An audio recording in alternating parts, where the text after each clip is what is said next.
Hello বন্ধুরা, আমার নাম তামান্না। আমি বর্তমানে কলেজে পড়াশোনা করি। আজ আমি আমার জীবনের এমন একটি ঘটনার কথা বলতে যাচ্ছি যা একসময় আমাকে ভীষণ বিভ্রান্ত করে দিয়েছিল। আমি এমন কিছু দেখেছিলাম যা দেখে মনে হয়েছিল একজন খুব কাছের মানুষ আমার কাছ থেকে কিছু লুকিয়ে রাখছেন, কিন্তু শেষ পর্যন্ত যে সত্যটা সামনে এসেছিল তা আমার সব ধারণা বদলে দিয়েছিল। ঘটনাটা আজ থেকে প্রায় 2 বছর আগের। জুলাই মাসের ছুটি চলছিল। ঠিক সেই সময় বাবার সবচেয়ে ঘনিষ্ঠ বন্ধুর ছেলের বিয়ে পড়ল। আমাদের পুরো পরিবারকে সেখানে যাওয়ার আমন্ত্রণ জানানো হয়েছিল, কিন্তু সমস্যাটা ছিল অন্য জায়গায়। আমাদের গ্রামে তখন চুরির ঘটনা অস্বাভাবিকভাবে বেড়ে গিয়েছিল। মাত্র 1 সপ্তাহের মধ্যে কয়েকটি বাড়িতে চুরি হয়েছিল, তাই বাড়ি একেবারে খালি রেখে যাওয়ার সাহস কেউ পাচ্ছিল না। অনেক আলোচনা করার পর ঠিক হলো আমি বাড়িতে থেকে যাব। প্রথমে আমার খুব মন খারাপ হয়েছিল। সবাই বিয়েতে যাবে আর আমি একা বাড়িতে থাকব, বিষয়টা মেনে নিতে কষ্ট হচ্ছিল। কিন্তু পরিস্থিতির কথা ভেবে রাজি হয়ে গেলাম। তবে বাবা আমাকে একা রেখে যেতে স্বস্তি পাচ্ছিলেন না, তাই তিনি তার পুরনো বন্ধু রফিক কাকুকে ফোন করলেন। রফিক কাকু ছিলেন অত্যন্ত ভদ্র ও বিশ্বস্ত মানুষ। বাবা তাকে সব কিছু খুলে বললেন।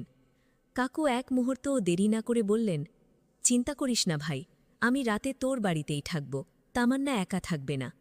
বাবা যেন স্বস্তির নিঃশ্বাস ফেললেন। সেদিন সন্ধ্যায় বাবা মা বিয়ের অনুষ্ঠানের উদ্দেশ্যে রওনা দিলেন। বাড়ি হঠাৎ করেই অনেক ফাঁকা ফাঁকা লাগতে শুরু করল। রাত 8টার দিকে রফিক কাকু এসে পৌঁছালেন। খাওয়া দাওয়ার সময় আমরা অনেক গল্প করলাম। কাকু ছিলেন হাসি খুশি মানুষ। তার গল্প শুনতে শুনতে সময় কেটে যাচ্ছিল। কিন্তু সেদিন একটা ছোট্ট ঘটনা আমার নজর এড়ায়নি। গল্প করার সময় হঠাৎ কাকুর ফোনে একটি কল আসে। ফোনের স্ক্রিনে তাকিয়ে তিনি একটু চমকে উঠলেন। তারপর তাড়াতাড়ি উঠে বারান্দায় চলে গেলেন। আমি বিষয়টাকে তেমন গুরুত্ব দেইনি, কিন্তু কয়েক মিনিট পরে যখন পানি আনতে বারান্দার দিকে যাচ্ছিলাম, তখন কাকুর কণ্ঠস্বর শুনতে পেলাম। না, এখন কিছু বলো না, আমি ঠিক সময়ে সব ব্যবস্থা করব। কথাটা শুনে আমি থমকে দাঁড়ালাম। কার সঙ্গে কথা বলছেন? কি ব্যবস্থা করবেন? কাকুর কণ্ঠে এমন একটা গম্ভীর ভাব ছিল যা আমি আগে কখনো দেখিনি। আমি আর কিচ্ছু শুনতে পারলাম না, কারণ আমাকে দেখতে পেয়েই তিনি ফোন কেটে দিলেন। তারপর স্বাভাবিক মুখে ফিরে এসে আবার গল্প করতে লাগলেন, যেন কিছুই হয়নি। রাত গভীর হলে আমি নিজের ঘরে চলে গেলাম, কিন্তু ঘুম আসছিল না। বারবার কাকুর সেই কথাগুলো মনে পড়ছিল। আমি ঠিক সময়ে সব ব্যবস্থা করব। কিসের ব্যবস্থা? কেন তিনি বিষয়টা আমার কাছ থেকে লুকাচ্ছেন? হয়তো আমি অযথাই ভাবছিলাম, কিন্তু তখনও জানতাম না এটাই ছিল সেই রহস্যের শুরু যা পরের কয়েকদিনে আমার জীবনকে পুরোপুরি ওলটপালট করে দিতে চলেছিল। পরের দিন সকালটা একদম স্বাভাবিকভাবেই শুরু হলো। রফিক কাকু অফিসে যাওয়ার আগে নাস্তা করে বেরিয়ে গেলেন। যাওয়ার সময় বললেন, তামান্না, দরজা জানলা ঠিকমতো বন্ধ রাখবে, আর কোনো সমস্যা হলে আমাকে সঙ্গে সঙ্গে ফোন করবে। আমি মাথা নেড়ে সম্মতি দিলাম। সারা দিন ঘরের কাজ, পড়াশোনা আর মোবাইল নিয়ে কাটিয়ে দিলাম, কিন্তু আগের রাতের ঘটনাটা বারবার মাথায় ঘুরছিল। কাকুর সেই রহস্যময় ফোন কল আমাকে অস্বস্তিতে ফেলেছিল। সন্ধ্যায় কাকু ফিরে এলেন। সবকিছু স্বাভাবিকই মনে হচ্ছিল। আমরা একসঙ্গে চা খেলাম, গল্প করলাম, কিন্তু আমি লক্ষ্য করলাম কাকু বারবার ফোন চেক করছেন। রাতের খাবার শেষ করে আমি নিজের ঘরে চলে গেলাম। প্রায় রাত 1টা হবে। হঠাৎ আমার ঘুম ভেঙে গেল। কি একটা শব্দ যেন কানে এলো। প্রথমে ভাবলাম হয়তো বিড়াল বা কুকুরের শব্দ, কিন্তু কিছুক্ষণ পরে আবার সেই আওয়াজ শুনতে পেলাম। আমি ধীরে ধীরে বিছানা থেকে নেমে জানালার কাছে গেলাম। বাইরে তাকাতেই আমার বুক ধক করে উঠল। বাড়ির পেছনের দিকে একটা ছায়ামূর্তি দাঁড়িয়ে আছে। অন্ধকারের কারণে মুখ স্পষ্ট দেখা যাচ্ছিল না। আরও অবাক হয়ে দেখলাম রফিক কাকুও সেখানে দাঁড়িয়ে আছেন। আমি নিঃশ্বাস বন্ধ করে তাকিয়ে রইলাম। কাকু নিচু স্বরে লোকটার সঙ্গে কথা বলছিলেন। দূরত্ব বেশি হওয়ায় পুরো কথা শুনতে পাচ্ছিলাম না, শুধু কয়েকটা শব্দ কানে এলো। আর 2 দিন অপেক্ষা করো, এখন কিছু করা যাবে না, সব ঠিক হয়ে যাবে। আমার হাত পা ঠান্ডা হয়ে গেল। এত রাতে একজন অচেনা লোকের সঙ্গে কাকুর কি কথা থাকতে পারে? আর কেনই বা তিনি বাড়ির পেছনে গিয়ে দেখা করছেন? আমি আরও কিছুক্ষণ দেখার চেষ্টা করলাম, কিন্তু হঠাৎ লোকটা চারপাশে তাকাতেই আমি ভয় পেয়ে জানালা থেকে সরে গেলাম। আমার মাথার ভেতর তখন একের পর এক প্রশ্ন ঘুরছে। কাকু কি কোনো সমস্যায় জড়িয়ে পড়েছেন, নাকি গ্রামের চুরির ঘটনার সঙ্গে তার কোনো সম্পর্ক আছে? এই চিন্তা মাথায় আসতেই আমি নিজেই চমকে গেলাম। না, এটা কি ভাবছি? রফিক কাকু তো সবাই সৎ মানুষ হিসেবেই চেনেন, তবুও চোখে দেখা ঘটনাটা অস্বীকার করতে পারছিলাম না। পরের দিন সকালে নাস্তার টেবিলে বসেও আমি বিষয়টা নিয়ে কিছু বললাম না, কিন্তু কাকুর আচরণ যেন আরও রহস্যময় হয়ে উঠল। খাবার শেষ করে তিনি তাড়াহুড়ো করে বেরিয়ে গেলেন।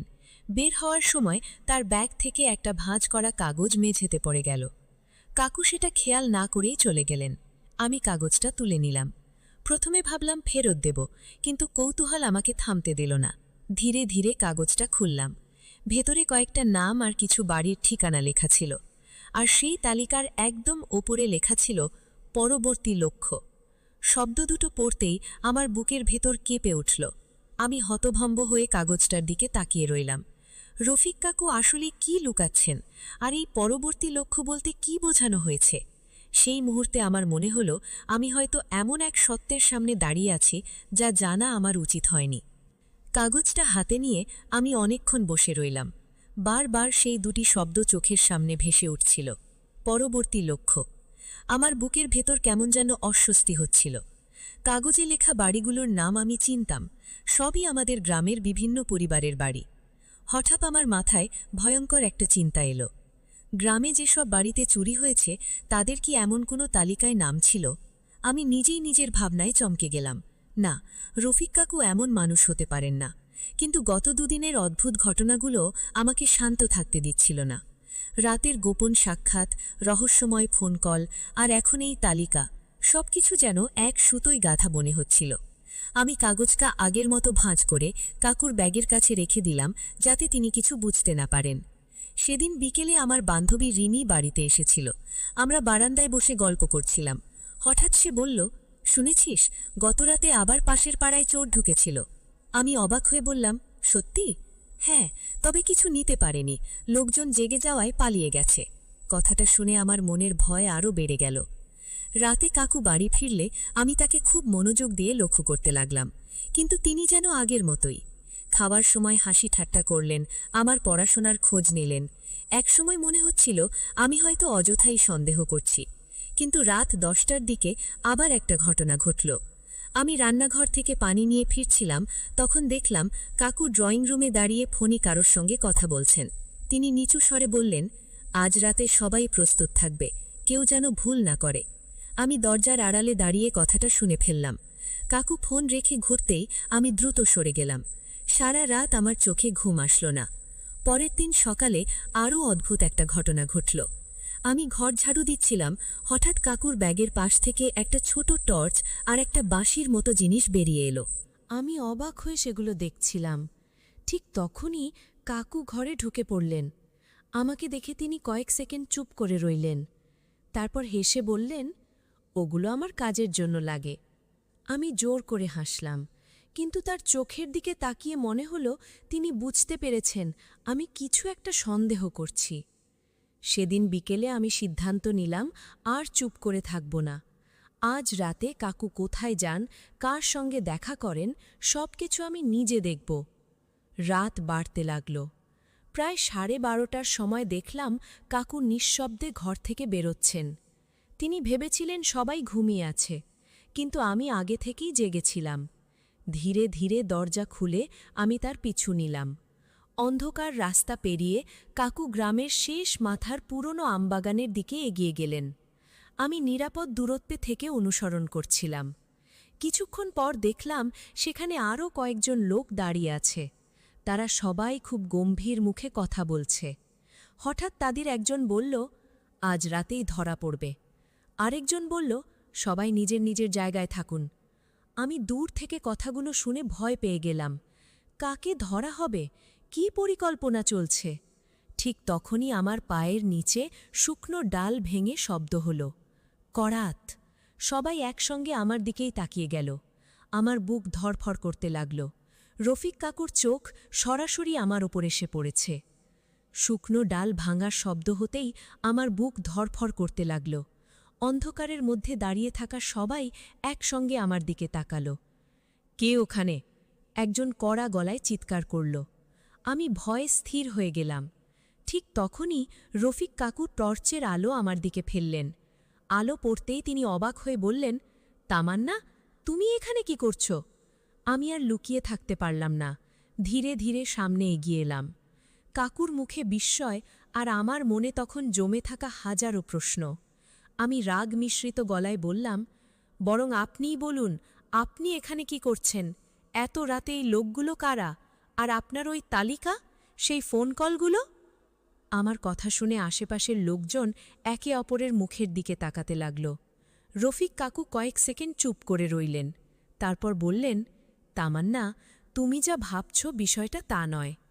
আমি বললাম, তাহলে কি? আমি নিজের চোখে দেখেছি আপনি মাঝরাতে লোকজনের সঙ্গে গোপনে দেখা করেন। আমি আপনার ব্যাগে বাড়ির তালিকাও দেখেছি। কাকুর মুখ গম্ভীর হয়ে গেল। তিনি কিছু বলতে যাচ্ছিলেন, ঠিক তখনই দূর থেকে হঠাৎ একটি শীষের শব্দ ভেসে এলো। সঙ্গে সঙ্গে সেখানে থাকা সবাই সতর্ক হয়ে উঠল। একজন দৌড়ে এসে বলল, ওরা এসেছে। আমি কিছুই বুঝতে পারছিলাম না।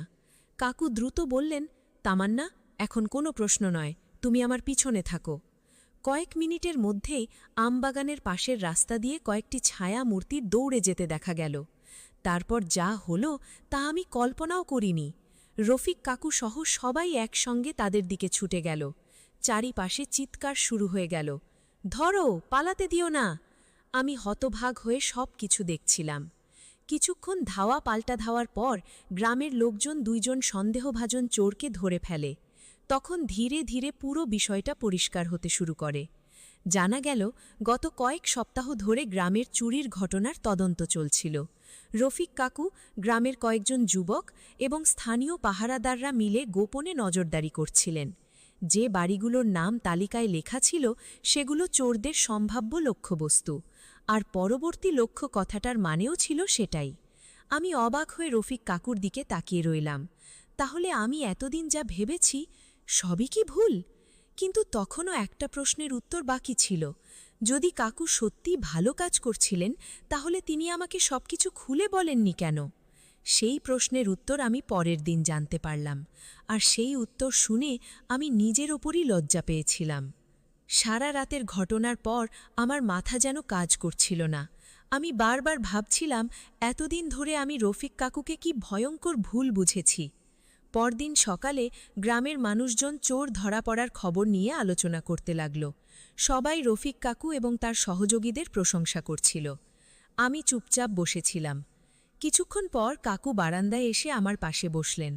হালকা হেসে বললেন, তামান্না, তুমি এখনও আমার ওপর রাগ করে আছো? আমি লজ্জিত গলায় বললাম, না কাকু, আসলে আমি আপনাকে খুব ভুল বুঝেছিলাম।